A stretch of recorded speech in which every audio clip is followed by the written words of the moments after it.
Welcome to the Shipping Podcast, where you meet interesting maritime professionals sharing their passion for the shipping industry and their everyday job. I am your host. My name is Stena Gothenburg.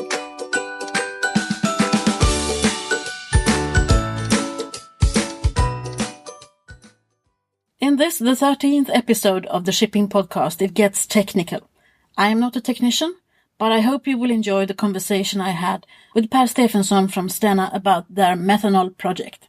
I met with Per on the September 23rd, and we had a really nice discussion about why do they try out with methanol and why did they not choose to go for the LNG, the liquefied natural gas, and how are they dealing with the new rules and regulations that came into force on the 1st of January 2015, where the Baltic Sea, the North Sea and the English Channel has become SECA areas. And SECA is an abbreviation for Sulfur Emission Control Areas.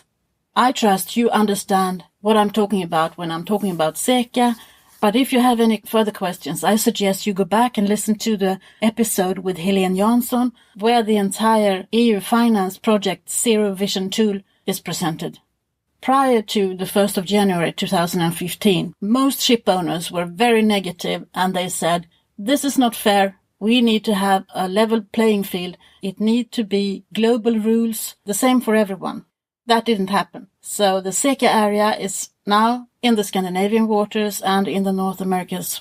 But today, when the new rules are in place, I think that very many of the ship owners and the suppliers to the shipping industry has come up with so many new splendid ideas to solve these environmental problems which hadn't had come into place if there were not put some pressure on them. That is why we are talking about methanol.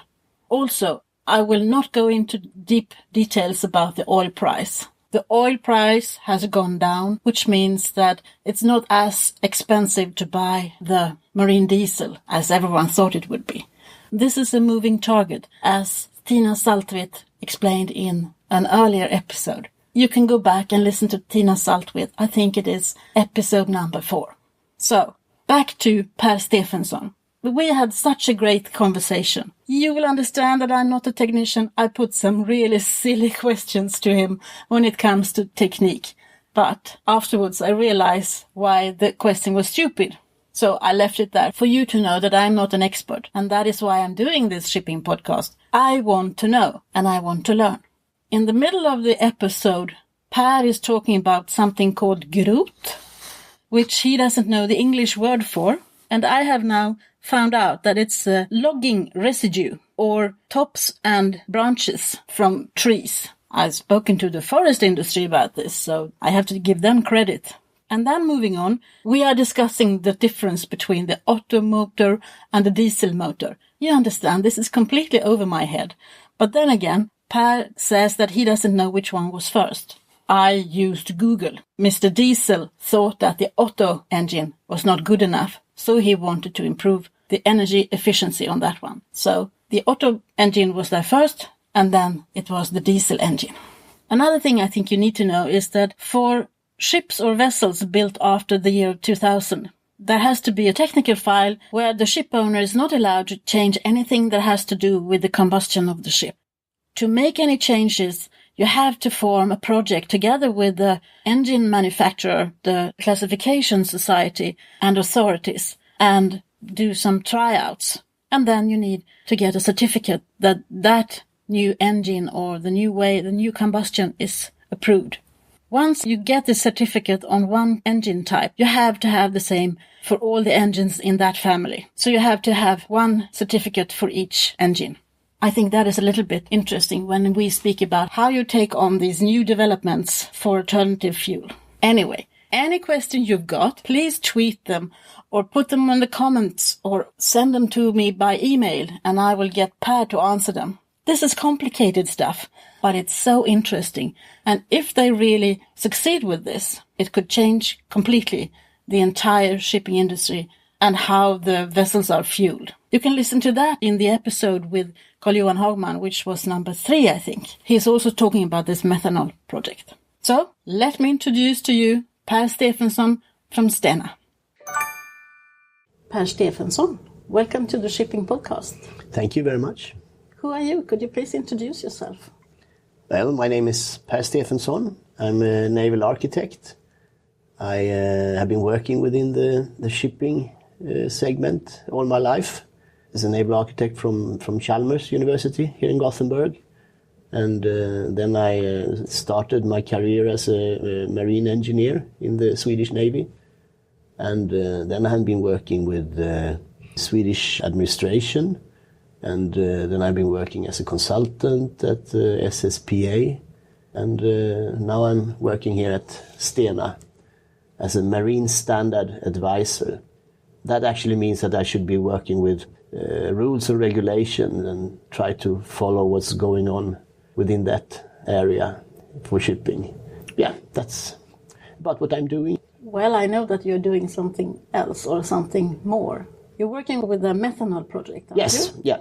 And that comes from actually this with the rules and regulation, because we are, as I think everybody that is listening to this knows, we have the SECA regulations, the sulfur emission control area here in the North Sea and the Baltic Sea.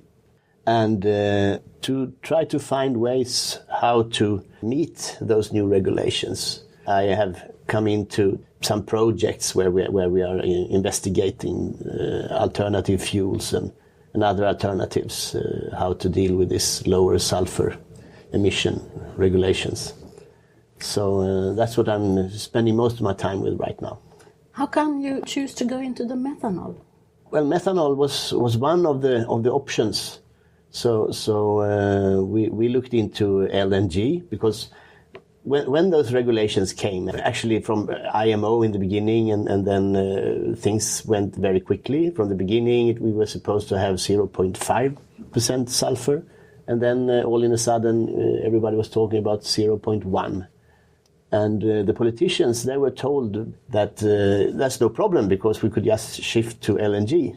But very early we made investigations and looking into how we should be able to shift to LNG, and that is not very easy. So we thought that maybe we could find some other solutions instead.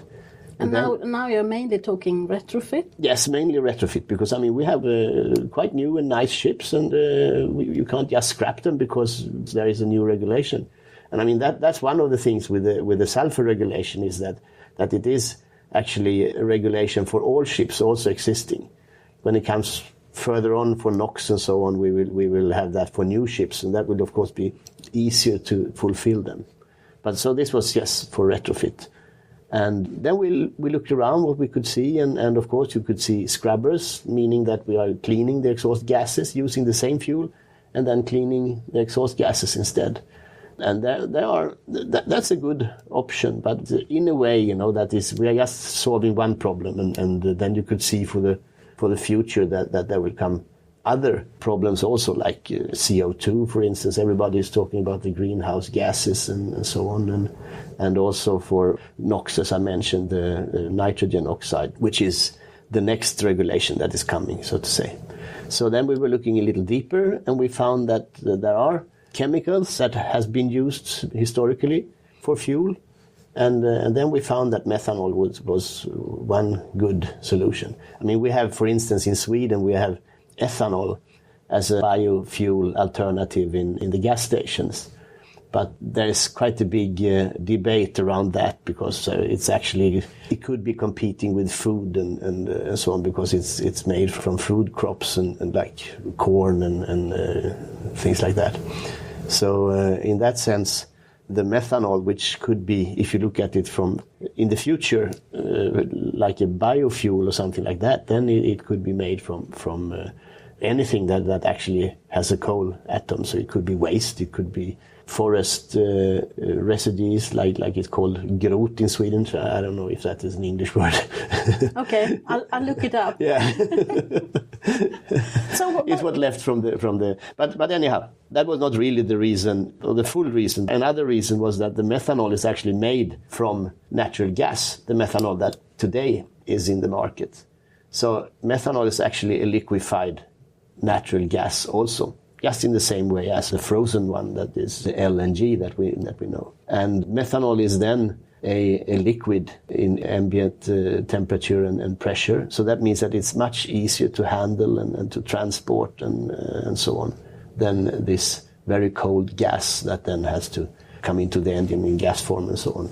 But there is a market for methanol. You can buy it as a commodity? Oh yeah, it's a very big commodity. It's one of the biggest chemicals actually. It's 65 million tons per year, which is quite a big commodity. Of course, if you compare it with heavy fuel oil and so on, it is not in the same level. What do you use it for if you're not using it for fuel in a ship? You make plastic and formaldehyde. That is, I think, the two biggest parts that you're using methanol. So, and formaldehyde is used for like wood boards and things like that. So I've seen a picture actually there is of course this organization that is promoting methanol. It's called the Methanol Institute, and they have a picture that's showing a room with or without methanol, and with, of course, it looks like a well-furnitured room and so on. Without methanol is just stone walls and some steel construction or something like that, because they claim that everything actually has methanol in it, or methanol is one of the major, so to say, building blocks in everything around us actually. Oh, I see. Okay. Interesting. Yeah. Interesting.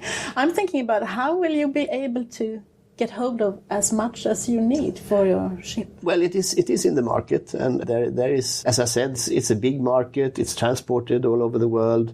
It exists everywhere. So it's you can just lift your phone and call somebody, and they will come and deliver it to you. Okay, so I'm just ignorant then. I'm sorry. So back to, you started with the smaller project on the Stena SCANRAIL, I understand? Or? Yes. When we identified the methanol, that we were looking at other fuels also and other alternatives, as I said. And then when we knew that, well, we want to look deeper into methanol, then we made a study. It was called the SPIRETH project, where we actually, I could say at the same time, Volvo had been working a lot with alternative fuels, and they had looked very much into DME. So they had trucks running on DME. So what is DME then? DME is dimethyl ether, and that is very, very closely related to methanol. It's actually, if you have a chemical plant that is producing methanol, you could just as well produce DME, as far as I understand. So they were dealing with that. But DME is a gas, but it is liquid when you just put a little pressure on it, like 5 bars or something, and then you have a liquid gas. So it's more like butane and gasol and those kinds of kitchen gases that we normally use. And that is a very, very good diesel fuel. When it comes to methanol, it's not a very good diesel fuel, actually. It's a very good auto fuel. There are two different kinds of engines. It's the auto engines and it's the diesel engines. And the auto engine, that's the normal petrol engine that we have in cars, for instance. And the diesel is the diesel engine that we have in car also.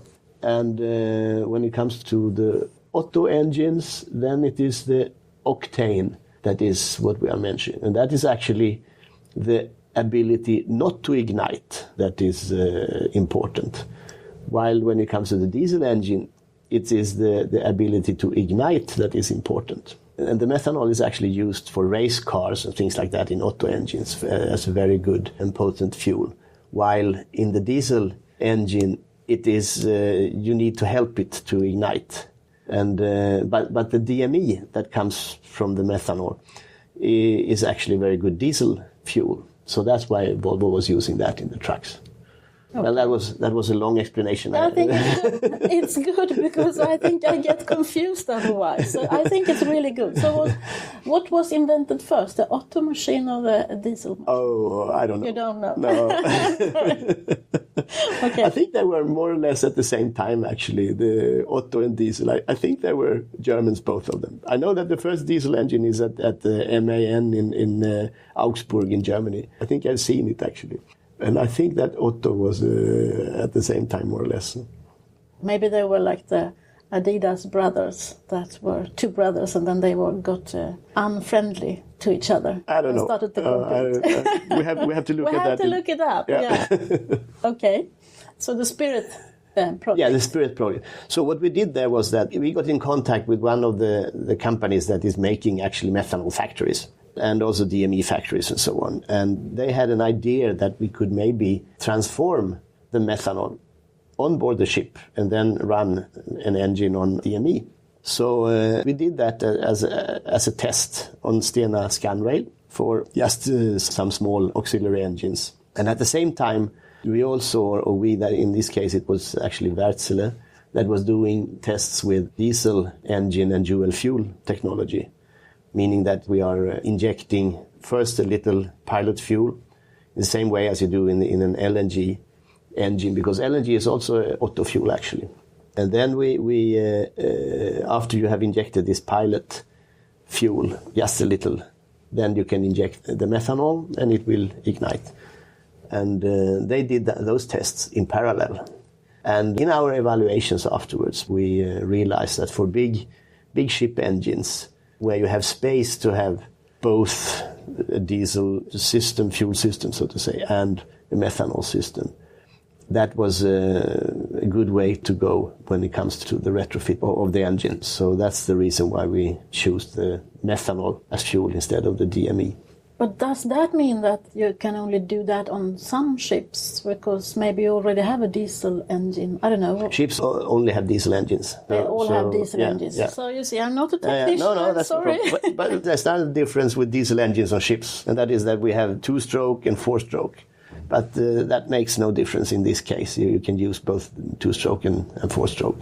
And that's actually happening right now, because there are, at the moment, what we have been doing now after this first testing project is actually that we have now converted Stena Germanica, which is a large RoPax ship, for methanol.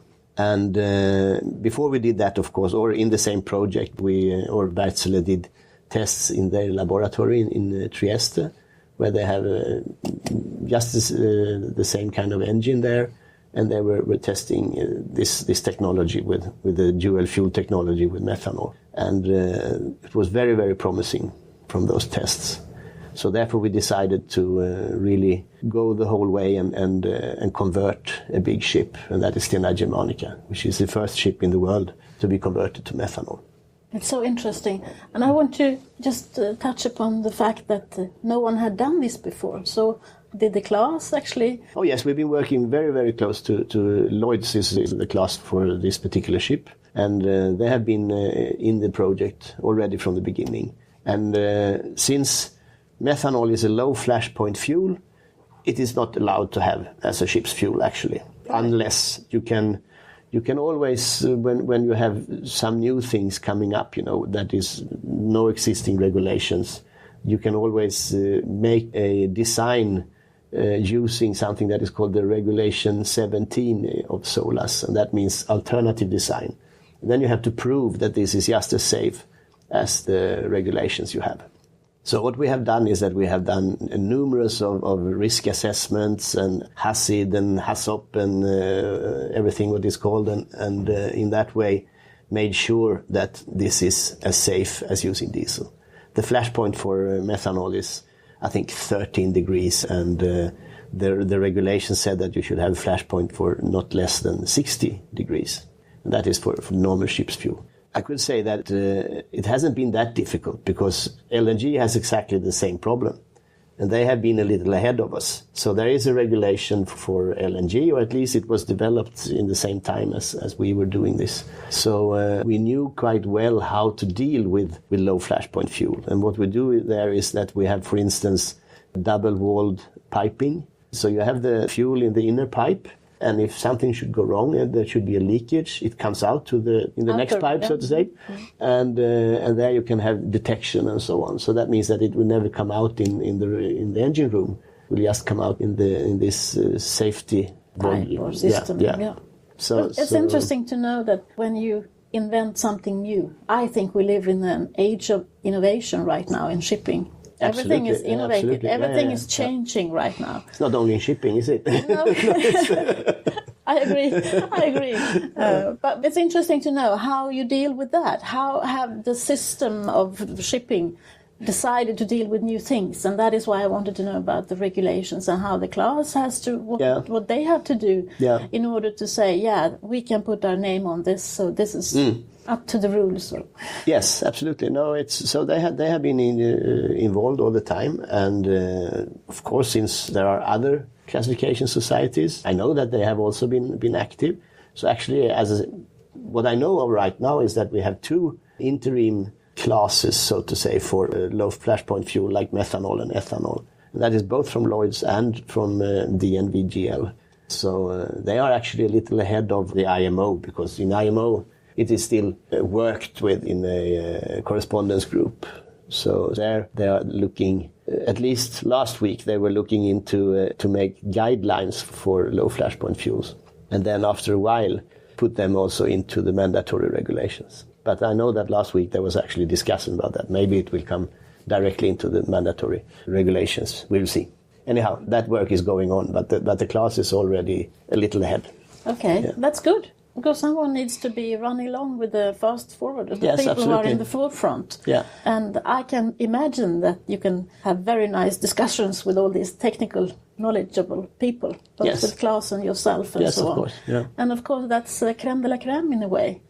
And you have to have someone to talk to on the other side, or not on the other side, but as doing it together. Yes. Yeah. Okay, so you have this Stena Germanica. She trades from Gothenburg to Kiel in Germany and back again. Yeah. So you need to cooperate with the ports. Yes. So in this project that is actually also supported by the European Union through this Motorways of the Sea program, we also have the ports of Gothenburg and Port of Kiel. So what they have been doing is that they have made also risk assessments, because it's all about safety and risks and so on. So they have made the risk assessments in each port, how to deal with this new fuel. And when it comes to the bunkering, we are doing that in Gothenburg. So here we had to do a little more studies, so to say, also to look into the bunkering process and so on of the ship. Can she run from here to Kiel and back again and then bunker? That's the idea, to do like that, yeah. But of course we have tanks so that we could make it twice also and so on. Because I remember speaking to one of the project guys on the Viking Grace in Stockholm, and she can go from Stockholm to Helsinki, back again, and back to Helsinki, and then bunker. So, I mean, that has also to come into the calculation in a way. How far can she? Yes, but we have a big advantage compared with the LNG when it comes to methanol, because methanol can be stored in the double bottom. It's actually, you're not allowed to do that in new ships when it comes to oil, but when it comes to methanol you can do that, because if there's a leakage of methanol, it is actually biodegradable, and it's also dissolving in water, so you will never find it if it comes out in the sea. Of course, very close to the ship, if it's a big amount, it is not good, of course. So there's another advantage. I mean, absolutely. Oil spill no more? No, absolutely. So, but the advantage there is then, of course, that you can have as much tanks as you need. On Stena Germanica, we have converted a ballast tank, 500 cubic meters for methanol. 500 cubic meters means, since there's less energy in the methanol than in the diesel oil, that means that compared to with diesel, it is 250 cubic meter diesel. And that's enough to go, I think, twice back and forward to Kiel. But if we need more, it's just to make one more tank. That's no problem. So you went to Remontowa in Gdansk and rebuilt the ship? Yes, it took 6 weeks. We went there in February this year, February. And then in the end of March we were ready, and you have rebuilt one of the four main engines. Yes, we have as it is. We made all the big systems and so on for all the 4 engines. So all that is done. But just to be sure, I mean, this is still a pilot project, so we want to be sure that everything works fine. So we are only running one of the engines on methanol right now, and we will do that for a certain time. And then we will check everything so that we can see that everything is okay. And then we will start the other engines also with methanol. And to do that is minor, so to say, changes on the engine, because we have done most of the work already. So it's a new injector, and that new injector is placed in a new cylinder head. So what we are doing is that we are shifting the cylinder heads on one engine at a time and then connecting the methanol system. So it's not a very big job compared with what we have done at the shipyard, where we did all the big piping, and we made a high pressure pump room because we are injecting the methanol in high pressure according to this diesel system as I was talking about. So it's called the common rail system. So it's we claim that we have actually built the largest common rail system in the world. Okay, I see. Common rail is something that you have on car engines normally and so on. So this must really be the wet dream of the chief engineers of the world, to see and to know and to do all this. Yes, I think so. And the crew on Germanica have been very, very interested and so on. Of course, it's great fun, of course, with new engineering things. So it's great. I can understand that. So what has been the biggest challenges so far? The biggest challenges so far? Oh, I mean, it's always time, I think, actually. It's you're always when you're making a project, you see that this is the time it normally should take, you know. But then you're always a little too optimistic, because when it comes to development projects, it always takes a little longer time. So in the end, then you're always struggling a little with your time schedule, I think. And time is money. Yes, of course. But in this particular case, I mean, the ship is operating, and we can operate on diesel and on methanol. That's no problem. And since we have 4 engines on this ship, we can run it on 3 engines, which we are doing when we are working with with the methanol engine in this case. And that's also no problem. And also we can, at any time, shift between methanol and diesel. So if there should be any problems with the methanol system, we can, I mean, without stopping the engine, it's just to shift over to the other fuel. You won't notice. The only thing that is, only if you look up in the chimney, you will notice that there is a little smoke coming when you are running on diesel. There's no smoke at all when you're running on methanol. Yeah, I understood that was one of the main things, that it could switch just like that. Yeah, so that's the good thing with the dual fuel system. So how does it work now then? I mean, you've been running since February, March. Yeah, no, it's worked fine. Yeah, the engine is working very fine and so on. We have, of course, like all new systems, we have had some minor things, but it's only been like some leakages in some pipe joints, things like that, which is, I mean, minor things, but always in new systems you will have something like that. So what we are doing now is we're having what we call a shakedown period with this engine, so that we can really be sure that we are finding possible problems and so on. And then when we have done that, we will connect one engine at a time. So the time schedule right now is that we are running with all 4 engines on the new year. It's amazing. Yeah. Yeah. It is, yeah. It's going to be very interesting to see. And the interest around the world has been very, very big, of course. So it's actually right now there are 7 tankers. That is actually the tankers used for transporting methanol. There will now be 7 new built ships that will run on methanol also. And they will run on 2-stroke engines. What we have on Germanica is 4-stroke engines. So that means that also 2-stroke engines will now be able to run on methanol, so to say. So you're starting a trend? So it seems, yes. I hope so, yeah. So what does the engine manufacturers say? You probably speak to them all, since there are a lot of engines in all your ships. Yes, of course. And to be honest, we have had to push it quite hard, you know, to really, because, I mean, it's big investments and so on. But our partner, as I said, Wärtsilä, they have been very cooperative and interested in this also. But, I mean, they have to sell their engines also to make their living. And, of course, this is something completely new. And it comes in a time when there was a lot of focus on the LNG. So we have had to struggle a little against the LNG ambitions around. I think that we have had a very good cooperation. But of course, for each engine, you need to come up then with some kind of kit or something, how to change this particular engine. And that costs money. So I think what we will do is that now we have one engine and one conversion kit for that engine. So the first step is probably to convert ships with a similar engine. Stena Germanica was built in 2001, I understand. Yes, if you say so. Yeah, I think so. Yes, I actually looked it up. and then it was actually prolonged a little later, like 2005 or something. No, maybe even later. Maybe 2000. I think it was later. Yeah, even later. Because I can remember it. Yeah, I think 2010 maybe. No, it's quite a new ship still. It's a modern ship. Yeah, you got a lot of ships trading in this SECA area, which you need. Yes, to... most of Stena Line. Most of the Stena Line ships are trading in the SECA area. I think out of 40, it's like 30 that's in the SECA area. The only area that is not SECA is the Irish Sea. Which is strange in a way, but yeah, understand? Yeah, I don't know really the political reasons for that. Well, I read about the team that has been working with this on the yard in Gdansk, and they were talking about the enthusiasm amongst the people working in the project and how humble they felt to be part of changing history in a way. Yeah. And how they had to be open-minded. Yes, yeah. So is that a new trend as well? Open-minded people in the shipping industry? No, I don't think so. I think this team from Stena Ro-Ro, they are very skilled professionals, and they are doing this all the time. It's the same people as right now is actually helping to build this hospital ship in China and so on. So, I mean, they are really open-minded and doing new things all the time. So each project has its challenges, I think. And those people, they are very skilled and able to take care of that.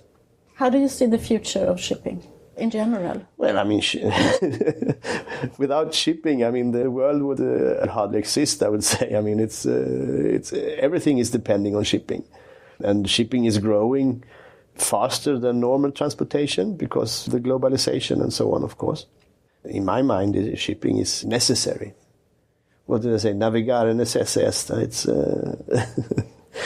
that's really the way it is.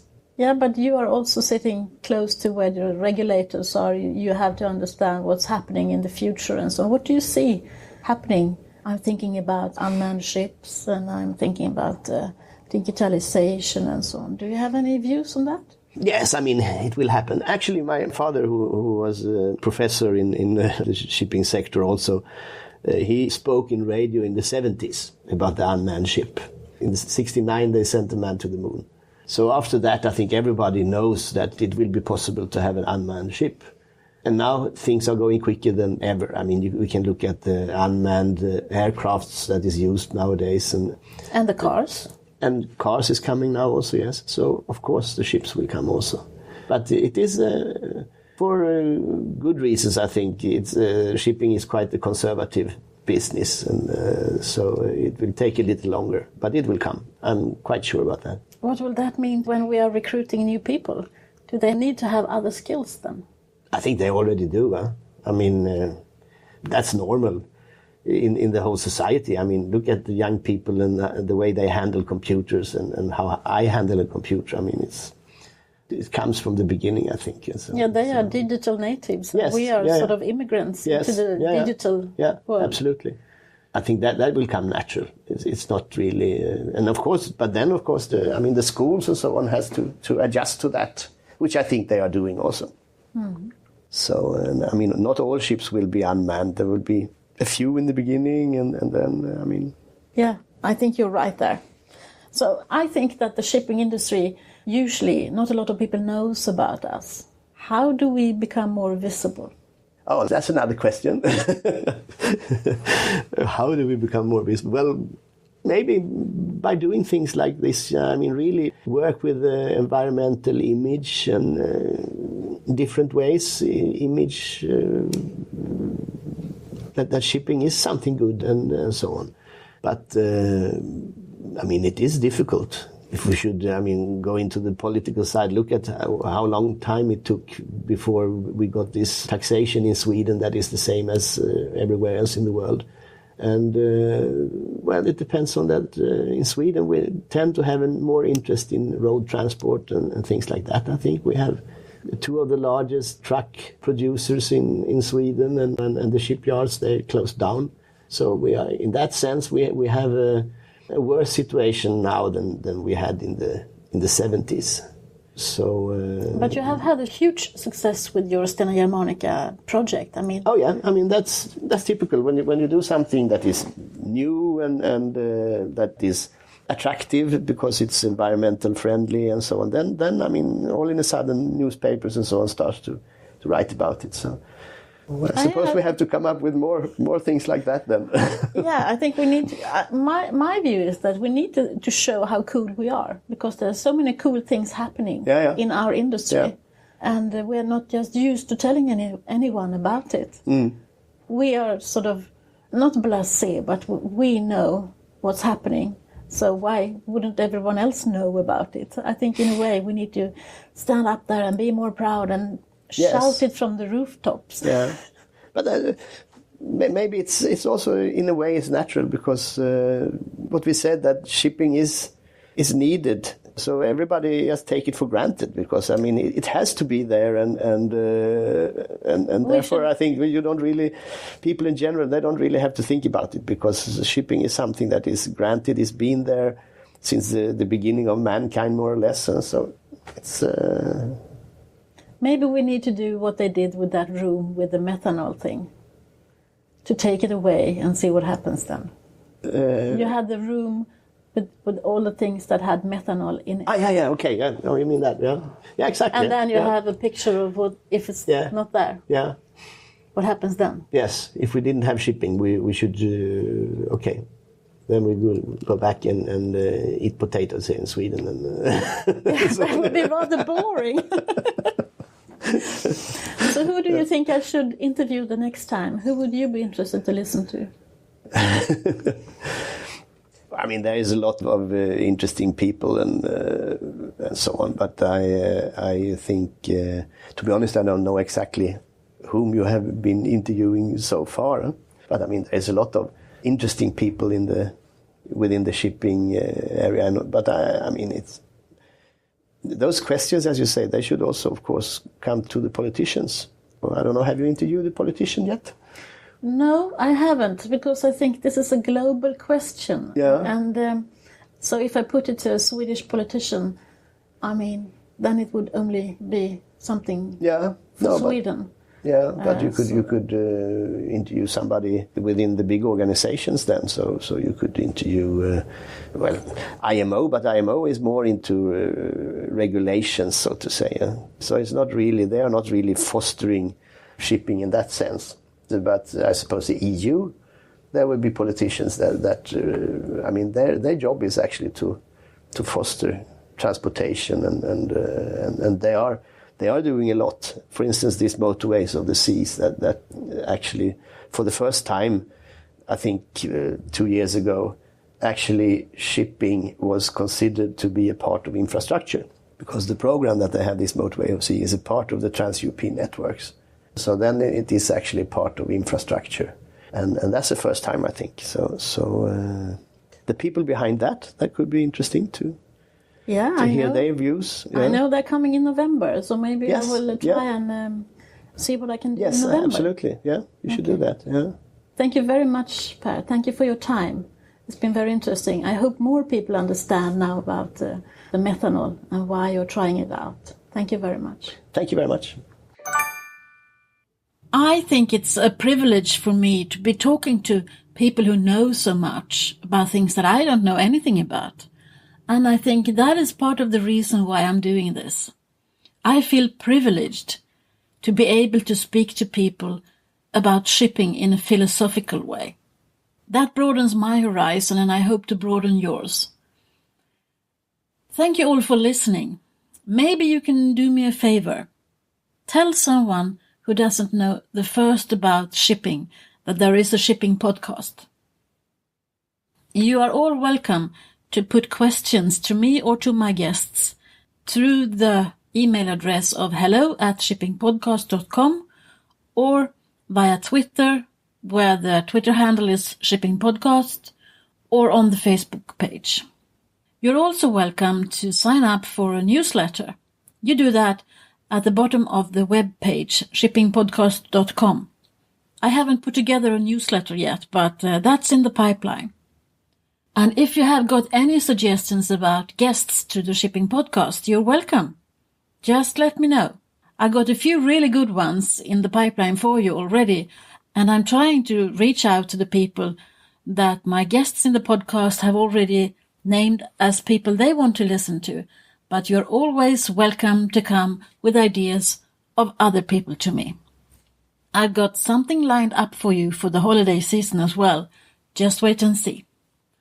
Thank you all for listening. Let's raise the profile of shipping together.